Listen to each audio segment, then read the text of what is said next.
This is BBC World News. I'm Yalda Hakim. The headlines.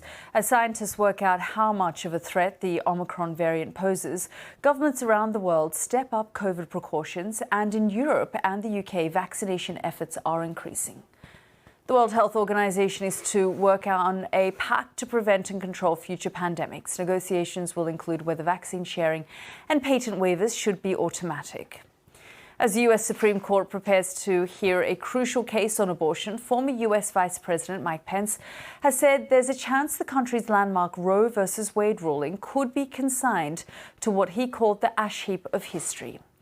The EU is set to unveil plans for a global investment strategy it hopes will rival Beijing's successful Belt and Road initiative.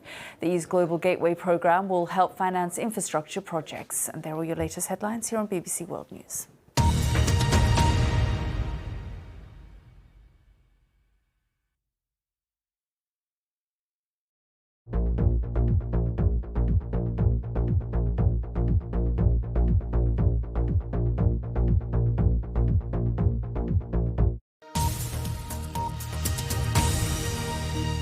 Now on BBC World News, the latest business news from across the globe. World Business Report.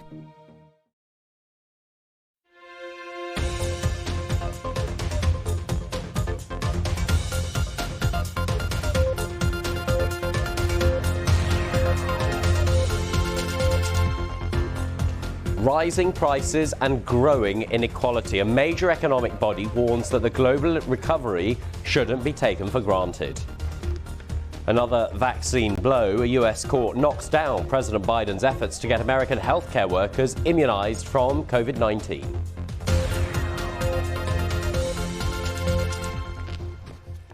Hello and welcome to World Business Report with me, Ben Boulos. The global economic recovery is showing increasing signs of inequality between richer and poorer countries because of differing levels of access to vaccines. The latest forecasts from the OECD have trimmed the global growth forecast for this year to 5.6%.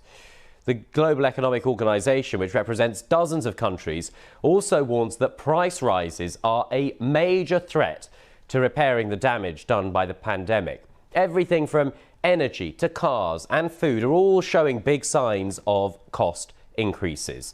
And that has a knock-on for living standards, even before you add in the disruption caused by the new Omicron variant of coronavirus, which is being seen on financial markets. European markets and US futures are both up after yesterday's sharp falls.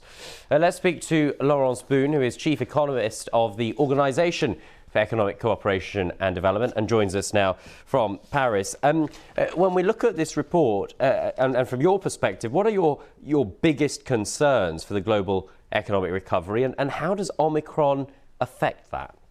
Let's round up some of the other main business news around for you. And Turkey's central bank has sold off some of its foreign currency reserves for the first time in 7 years. It didn't say how much it had sold, but that it had done so because of unhealthy price formations. The bank is trying to prop up the value of the Turkish lira, which has almost halved in value against the US dollar this year.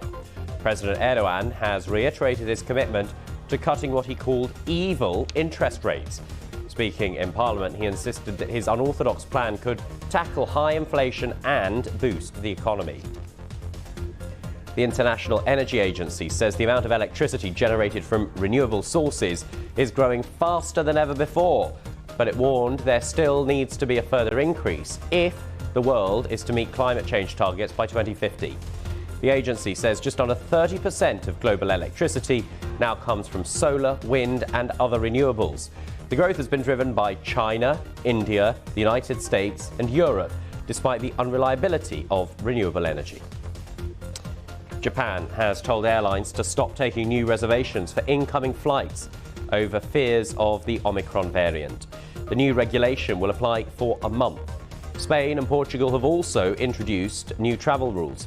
Meanwhile, the World Health Organization has warned that blanket travel bans alone are not an effective barrier to the spread of the new variant.